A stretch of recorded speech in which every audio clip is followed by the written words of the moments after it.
Bonjour à tous, je continue avec vous la correction du sujet de la chimie de la banque PT 2025 et on attaque la partie C qui est la partie thermochimie. Donc pareil, une partie toujours très classique dans les sujets de chimie mais qu'il faut avoir travaillé un minimum. Donc on nous dit qu'une des étapes de transformation de l'uranium est l'obtention d'un composé à partir d'uranite. Et donc on s'intéresse à la réaction UO2 solide plus 4 HF gazeux égale UF4 solide plus 2H2O gazeux.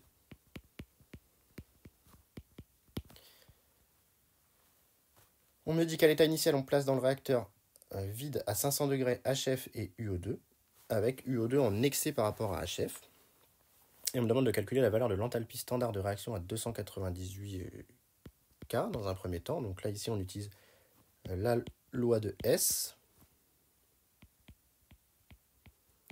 Donc la loi de S me dit que l'enthalpie de réaction, c'est égal à la somme sur I des coefficients stoichiométriques algébriques fois les enthalpies de formation de chacun des constituants.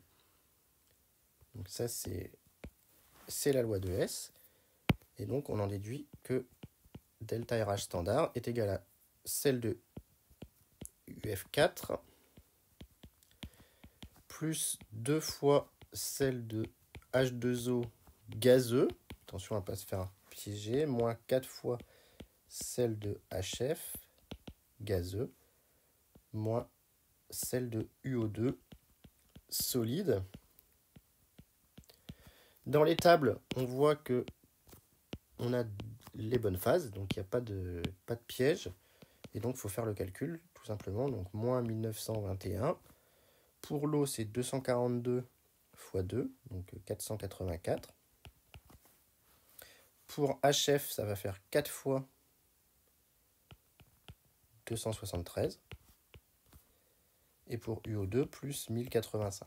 Voilà, donc il faut faire le calcul, tout simplement. C'est pas le plus rigolo, mais on va le faire. Donc ça fait moins 1921, moins 484. 4 fois 273, donc ça fait 4 fois 3, 12, je retiens 1. 4 fois 7, 28 et 1, 29, je retiens 2. 4 fois 2, 8, ça fait 1092. Plus 1085. Donc ensuite, je calcule 1092 plus 1085, ce qui fait 5 et 2, 7, 9 et 8, 17, je retiens 1. Ça fait 2177. Donc ça nous fait 2177 moins 1921 moins 484.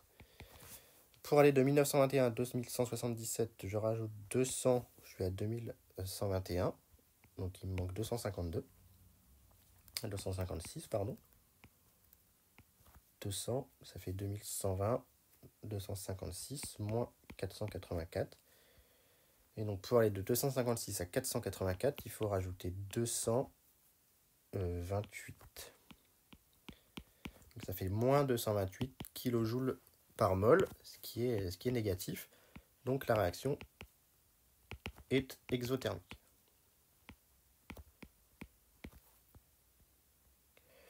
Alors, calculer et commenter le signe de l'entropie standard. Bon, c'est un peu la même idée.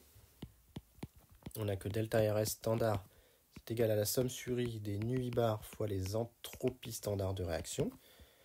Donc, ça fait celle de UF4, ça fait 152, plus celle de H2O fois 2, donc ça fait 2 fois 189,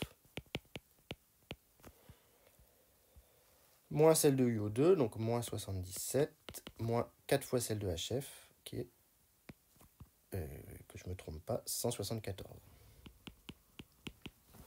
Donc je vais calculer 189 fois 2, ça fait 2 fois 9, 18, je retiens 1, 2 fois 8, 16 et 1, 17, je retiens 1, 378. Et j'ai besoin de 174 fois 4, 4 fois 4, 16, 4 fois 7, 28, ça fait 696. Donc ça nous fait 152 plus 378, moins 77, moins 696. On doit calculer 378 plus 152, 8 et 2, 10, 7 et 5, 12 et 1, 13, ça fait 530. Donc ça nous fait 530 moins 696 moins 77, ce qui nous fait moins 166 moins 77, ce qui nous fait 77, on rajoute 7, 173, 243. Donc moins 243, joule, Kelvin moins 1, mol moins 1. Donc on a un delta RS standard qui est négatif, ce qui est cohérent, car on a une diminution globale de la quantité de gaz au cours de la réaction.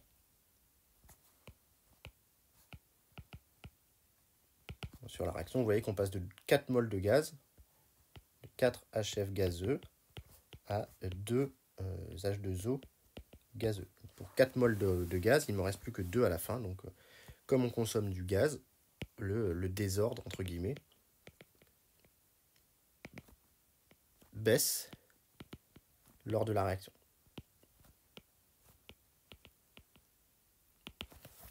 Donc voilà pour les deux questions très calculatoires. Donc ensuite, on nous dit que la constante d'équilibre vaut environ 500. Expliquez la démarche réalisée pour obtenir ce résultat. Donc là, on va utiliser l'approximation d'Ellingham.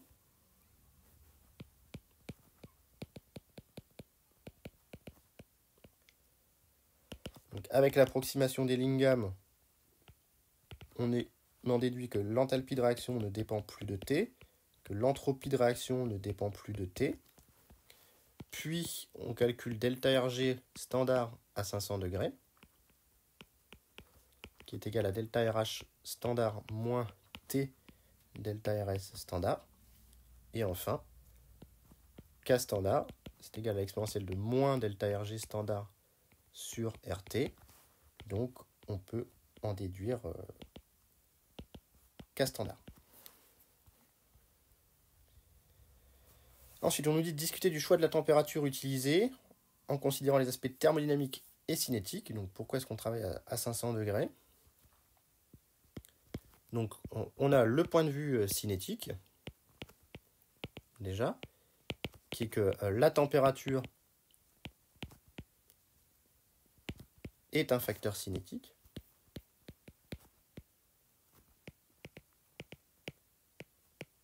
Donc, globalement, la cinétique augmente avec la température. Ça, c'est la loi d'Arrhenius. Donc, cinétiquement parlant, il vaut mieux travailler à haute température. Et ensuite, on a le point de vue thermodynamique.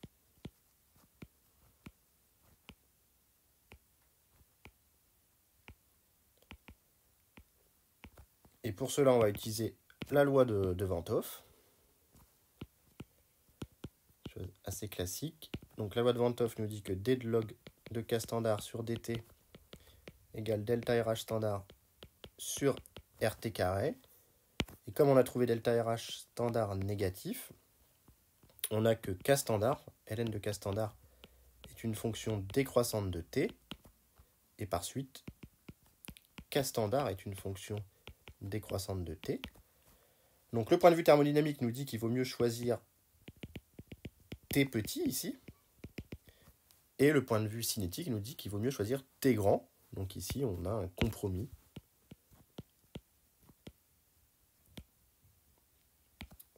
Thermocinétique, entre guillemets.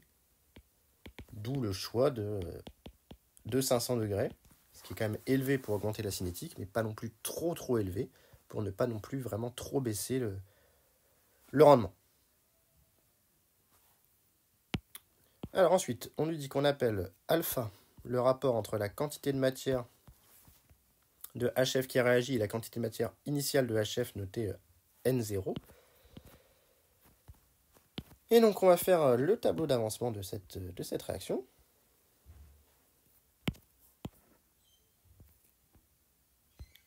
Donc c'est parti.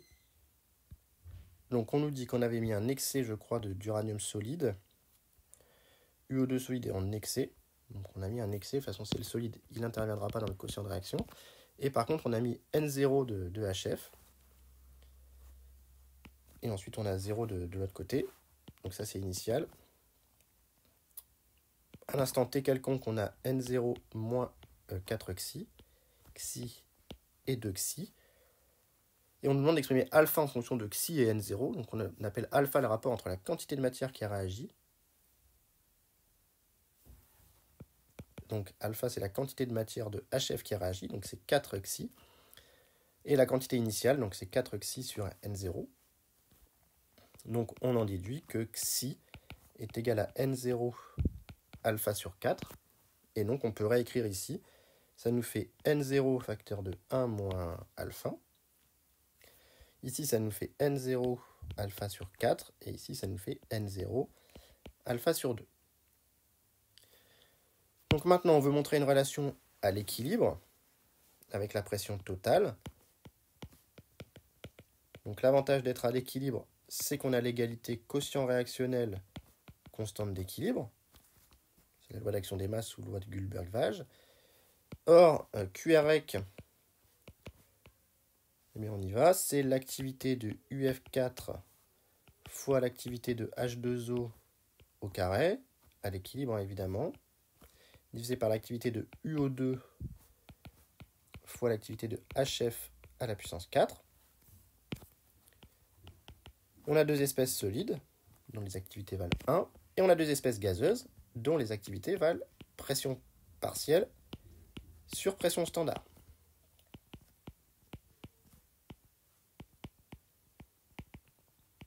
Donc, je ne sais pas si vous avez ces réflexes, c'est pas très compliqué si on a un petit peu travaillé.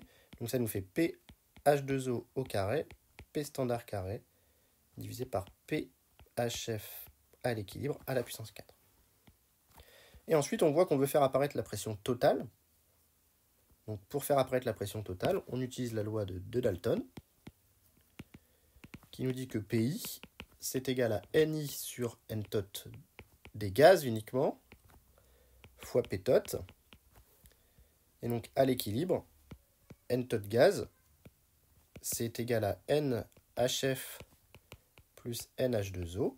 C'est donc égal à N0 fois 1 moins alpha plus N0 alpha sur 2. Ici. Donc ça nous fait N0 moins N0 alpha plus N0 alpha sur 2, ce qui nous fait N0, facteur de 1, moins alpha sur 2. Et donc je me retrouve avec ici NH2O au carré, à l'équilibre, divisé par NHF puissance 4 à l'équilibre. À chaque fois, je dois diviser par n tot gaz, donc je vais avoir en fait un n tot gaz qui remonte ici au carré. Et j'ai les pressions totales et les pressions standards qui vont rester sous cette forme-là. Donc par loi d'action des masses, j'obtiens que K standard est égal à NH2O. NH2O, c'est N0 alpha sur 2 au carré. N tot gaz, c'est N0 fois 1 moins alpha sur 2. Et NHF, c'est N0 fois 1 moins alpha, et du coup à la puissance 4. Fois P standard carré sur P total carré. On peut déjà simplifier tous nos N0. Et ensuite, on va se mettre au même dénominateur, ce qui va me faire alpha carré sur 4 fois 2 moins alpha au carré sur 4, divisé par 1 moins alpha puissance 4 fois P standard sur P total au carré. Et donc tout calcul fait, on a que K rond est égal à alpha carré fois 2 moins alpha au carré, divisé par 16 fois 1 moins alpha puissance 4 fois P ronde sur PT au carré. On va vérifier que c'est ce qu'on voulait obtenir. Bon, c'est alpha, c'est estampillé alpha ec partout, puisque je suis à l'équilibre. C'est vrai que c'est plus rigoureux. J'aurais pu mettre des ec partout. Donc alpha ec carré fois 2 moins alpha ec au carré sur 16 fois 1 moins alpha ec à la puissance 4 fois P standard sur P tot au carré. Ça c'est bon. Alors déterminer la pression totale pour que alpha ec soit égal à 0,9 lorsque l'équilibre est atteint à 500 degrés. Donc on connaît la valeur de la constante. C'était donné dans l'énoncé. Ça vaut 5 puissance 2. 5 fois 10 puissance 2. Donc là, c'est question 17. Donc on a que K standard de 500 degrés est égal à 5 fois 10 puissance 2. Et on nous dit que alpha ec est égal à 0,9. Si je ne dis pas de bêtises. Détermine la pression totale pour que la valeur de alpha ec soit égale à 0,9. Voilà, donc c'est parti. Donc on va isoler la pression totale. Donc la pression totale au carré, c'est égal à P standard carré fois alpha ec carré fois 2 moins alpha ec au carré divisé par 16 fois 1 moins alpha ec puissance 4 divisé par K standard. Et donc on va passer à la racine. P tot est positif, donc ça nous fait P standard divisé par racine de K standard fois alpha ec fois 2 moins alpha ec divisé par 4 fois 1 moins alpha ec au carré. Donc je vérifie la valeur de la constante, que je ne fasse pas de bêtises. C'était bien égal à 500. Dans les données, on a racine de 5 qui nous est donnée. Racine de 5, c'est 2,2. Je crois qu'on nous donne ça quelque part. Voilà, racine de 5, c'est 2,2. Donc on y va. C'est parti. Donc on va faire l'application numérique en barre directement. P tot va être égal à 1 sur racine de 500 ici, fois alpha ec, on a dit 0,9, fois 2 moins alpha ec, donc 1,1, divisé par 4 fois 1 moins alpha ec, donc 0,1, du coup, au carré. Ce qui nous fait 1 sur racine de 500, c'est racine de 5 fois racine de 100, donc 2,2 fois 10, ça fait 22, fois 0,9 fois 1,1. Voilà, 0,9 fois 1,1, ça fait 9,9 fois 0,1. Divisé par 4 fois 0,1 au carré. Ce qui fait 0,1, on en simplifie 1. Donc 9,9 divisé par 4 fois 22, donc 88. Voilà. 88. Divisé, et il y a un 0,1 qui doit rester ici. Donc ça fait 99 divisé par 88. Et donc ça, si je divise par 11, ça fait 9 huitièmes. Donc c'est légèrement supérieur à 1 bar, ici, comme valeur de pression.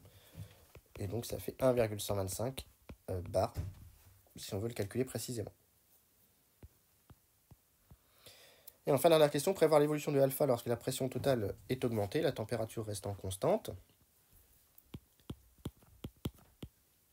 Donc si T est constant, K standard de T est constant également. Et on a obtenu que ici,